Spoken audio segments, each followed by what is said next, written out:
Hi, hello, my name's Than, short for Nathaniel. Today is very exciting. I have the Pat McGrath Mothership 10 Moonlit Seduction.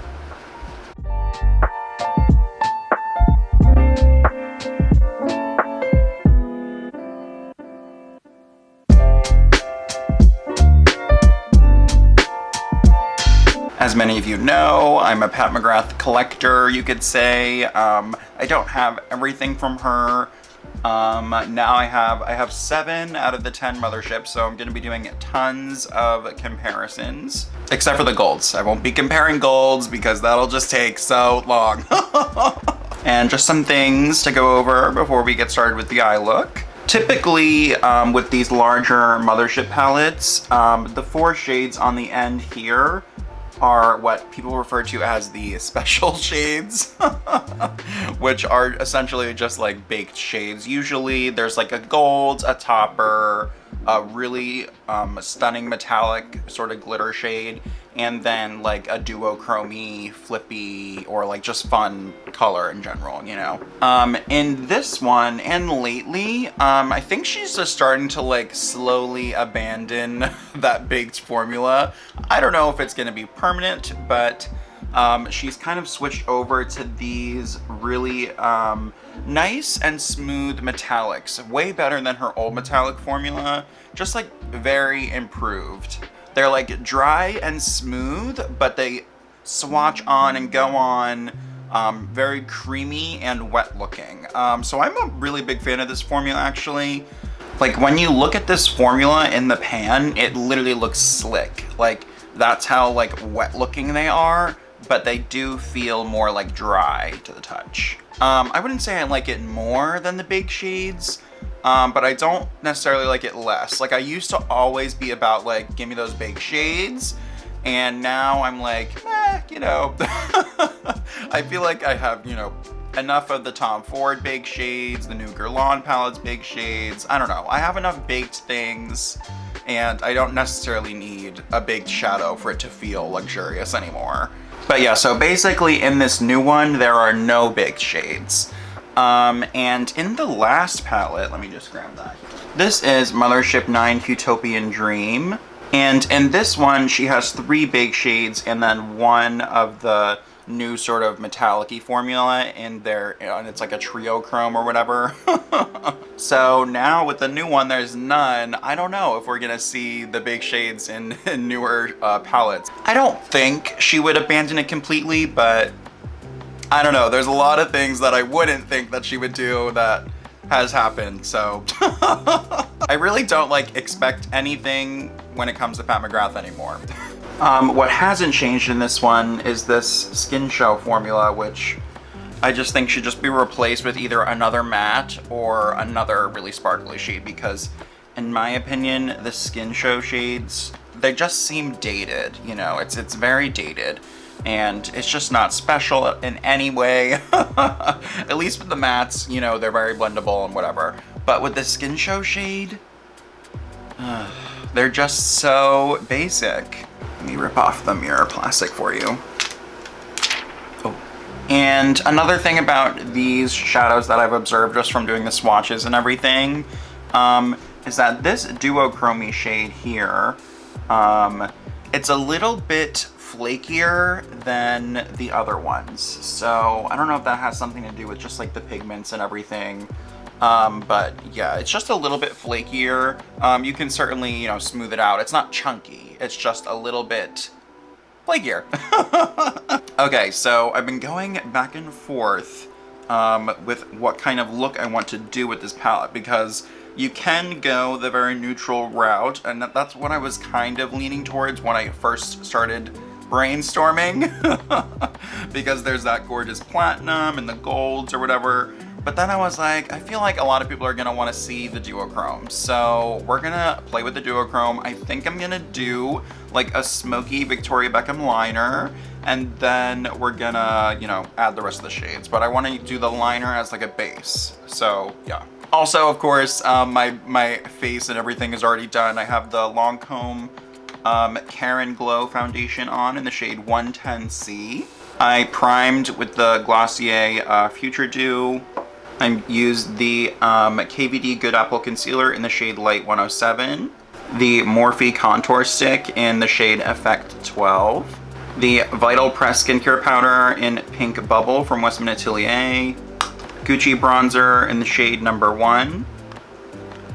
And then I buffed everything together with the Giorgio Armani Fusion Glow Powder and the Sonia G Face One.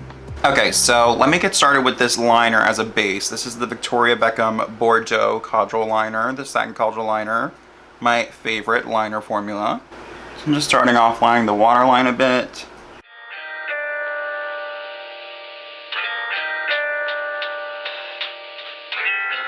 I'm taking the Sonia G Pencil Pro.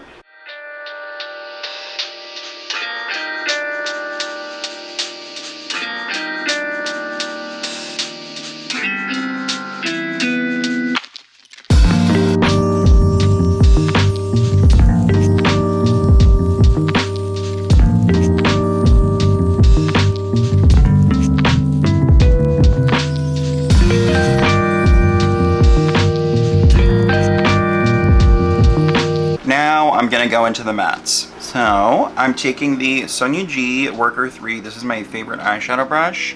I'm just gonna take out the name card for a second so I can see what these shades are. If you didn't know, the Mothership palettes, the names aren't on the palette itself, but they come in this little card that comes out. So I'm just gonna keep this out here just for reference. So I'm gonna start with Rosewood Romantique. Which is this color there. It's a little bit of a rosier brown. And I gotta say, I love the mirrors in these palettes. They're super clear, luxurious, you know, just bright, clear mirrors. And just gonna kind of start to soften the edge here.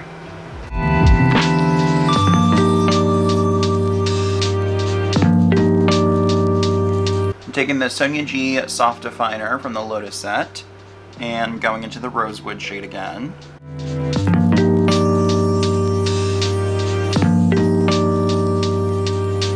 I'm gonna take my other Sonia G Worker 3. Told you it was my favorite brush, I have 2.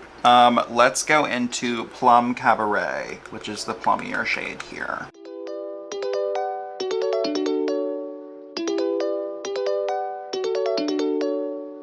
I don't find this shade to be extremely different from the Rosewood. It's a little more purple, but I feel like it's kind of like giving, you know, I think it could have been different. Maybe a little bit brighter. And it would have, I think, contributed more to the palette. Yeah, I mean, that's not really doing much. I'm gonna take Chic from Jones Road. This is their single shadows. I love using this shade to really brighten up. Sonia G Worker from the Lotus Set. I do love this worker brush as well. I think I'm gonna pick up all of the worker brushes from Sonia because it's just the best shape in my opinion, because it's fluffy enough to blend, but it's controlled enough and like dense enough because of its kind of like flat-ish shape. So you could really kind of pack on shadow and blend out shadow as well. Very versatile.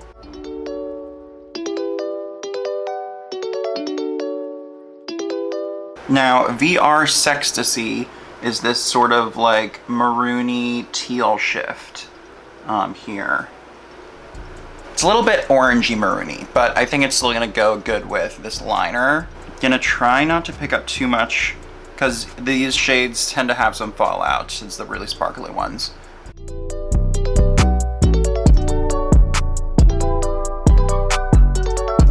I did good. I only have one little speck of fallout so far. I'm just taking some with my finger and just literally pressing it once onto my microfiber towel to just kind of get as much of the excess off.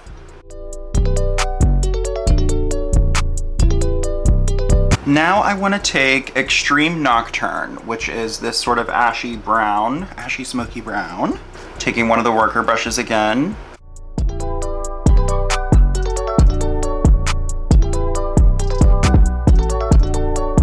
So now I'm going into Astral Lilac Aura, which is the taupery shade over here. And that's gonna be the kind of inner corner shade.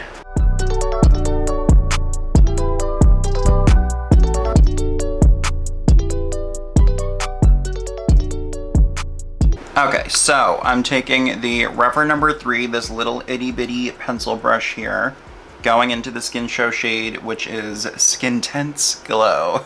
Smoke.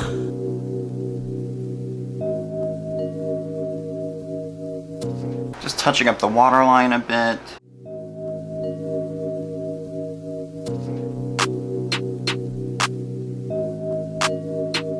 Okay, I'm gonna add the Lancome Lash Idole Mascara, Charlotte Tilbury Legendary Brow Gel in Black Brown.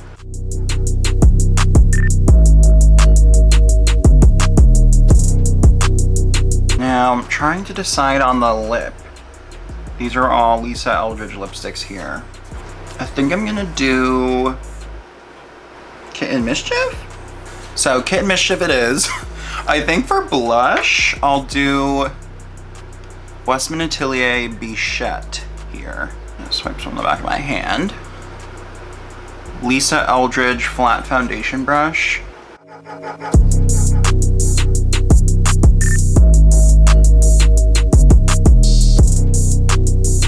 I might take a little bit of Blood 2 from Pat. Oh, I love this gloss. I don't know. Let me just do a little. For highlight, I'm gonna use the Dior Pearlescent Glow and the Wayne Goss airbrush.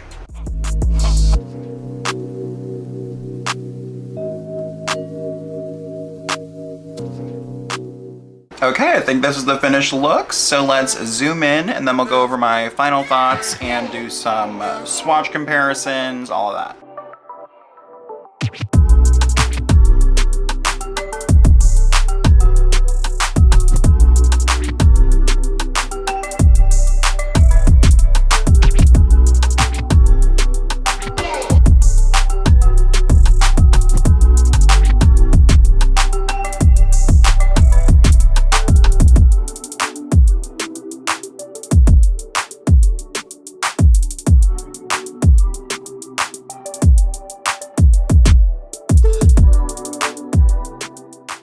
Honestly, this is one of my favorite Motherships yet. I just think I'm gonna get so much use out of this because if I'm gonna be honest, when I use Pat McGrath shadows, most of the time I'm reaching for the more champagne-y, goldy, toppery shades, less so than like the duochromes or whatever, or even the mattes. Like I'm almost always going to like the Astral Topper, or like for example, this shade here that's in Midnight Sun, this champagne-y topper, and it's the same one that's in the Divine Rose 1. I reach for this in probably like 50% of the looks that I do. Like it's just the most like reflective, perfect champagne-y color, you know, that goes just with everything. And I feel like I'm just gonna get so much use out of these colors here. Like this gold, I feel like it's not too gold, it's not too yellow, you know, it's more of like a neutrally gold. And then this sort of taupey platinum metallic here, I could use that every single day, you know. And even this sort of lilac-y astral shade, it's not extremely lilac, so I feel like it's almost just a little bit more brightening, you know, like when you use like a pink or lavender powder to brighten, it's giving that vibes rather than coming off as like purple, you know. Again, the Skin Show shade, whatever, you know, it's just the normal, like, kind of basic formula. But everything else, I do like these mattes. I have to say, she has been doing, like, these are the mattes in the last palette, Utopian Dream. And I feel like, you know, she has been doing this sort of pinky, purpley, browny, rosy sort of story with mattes for a while. Let me pull up. Here's the Divine Rose 2. They're almost like little extensions of each other. The Divine Rose 1. This ashy matte here is kind of reminding me, what is it, the Nocturne shade from the new one. It's kind of giving me sort of taupey vibes from from Subliminal, the first Mothership. And then of course the Bridgerton palettes. So this is Belle of the Ball, the Bridgerton 2 palette. And then here's this. So kind of similar vibes. This sort of greeny blue here is kind of similar to the greeny blue reflex in the VR Sextasy shade. Yeah, the blue in this one is more blue, a little bit more cool. And then, yeah, the purpley sort of matte shades are very, very similar. I would say the looks that have been coming out of her most recent palettes kind of all follow that like cool toned blue rosy sort of look. You know, with slight variation here and there, but I feel like you are getting a lot of that sort of look there. A lot of the rose. She loves the rose. She's really into the roses. Just waiting for Divine Rose 3. I know a lot of people are going to be interested in comparing the VR Sextasy with the duochrome from Subliminal. So let me just do a comparison there. And I'm also going to throw in the bluish shade from Utopian Dream as well. Just turn my exposure down for this. So you can see here, so this is from Moonlit Seduction. It has a much darker, sort of richer reddish base than the other two. This one from Mothership 1 is just a little bit lighter overall. It has a lighter browny, like a warm brown base. And then this one is much pinker. They all have like the blue reflex. I would say these two are much cooler toned than the blue in here. The blue in the new one's a little more tealish. So this one on my finger you can see as well. Utopian Dream. This is the new one here. VR Sextasy. And then the first one is here. So in the reflect you can see the blues are a little bit more similar between Mothership 1 and Utopian Dream. And the middle one is much more green looking. Next, I think I'm gonna go through and find these sort of rosier metallics, sort of more rose gold metallics. Let's see. So this is Blitz Venus from Moonlit Seduction, the new palette. This is sort of a bronzy shade that's in Divine Rose 2. This one is from Divine Rose 1 in the center here. This one's from Bronze Seduction. And then on the end we have the big shade from Belle of the Ball, that's sort of the rose gold there. I think the closest is the Belle of the Ball shade and this one from the new one. The only difference, of course, is, you know, the Belle of the Ball is baked. And I would say this new metallic formula actually looks smoother. It looks kind of like the pigment is more concentrated all across. Whereas the baked formula, I'm noticing, not that it's not smooth, but it's just, it's a little bit grittier and more glitterier. So the particles, they just, bigger particles. And I just feel like the base of this shade as well is just a little bit more pigmented. So on my arm here, I have some of the more browny, rosy browny matte shades. So here are the two that are in the new Moonlit Seduction. And then here we have Utopian Dream. This is gonna be, these three are Diamond of the First Water from the Bridgerton 1 palette. And then Bridgerton 2, we have Belle of the Ball. So, I mean, you can see the theme here coming from Pat McGrath lately. Okay, I think that's all I'm gonna do for the comparisons. If there's any more specific comparisons that I didn't get to in this video that you wanna see, you can just DM me on my Instagram, PrettyEarthAngram, or leave a comment on here and I could do like a story post or DM you or, you know, whatever. I'm happy to take requests. Again, overall, I love this palette. I think it's gonna be one of my favorites, and yeah, I mean, I hope she doesn't completely abandon the baked formula. I don't think she will, but I don't know. I never expect anything anymore. You never know, right? I think what would be amazing is if she remade the Decadence palette. That's the one that was like limited edition. They brought it back a couple times. but that's the one that was all metallics. If they brought that back and redid every shade to be the new metallic formula, that would be intense. It would be really cool. That should definitely be a thing. Thanks so much for watching.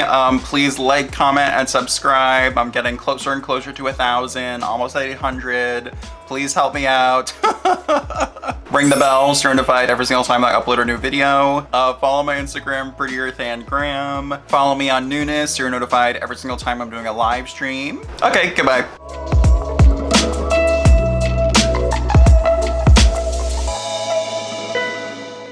Oh my god, this nose hair. Dead. I'm gonna tuck her back in.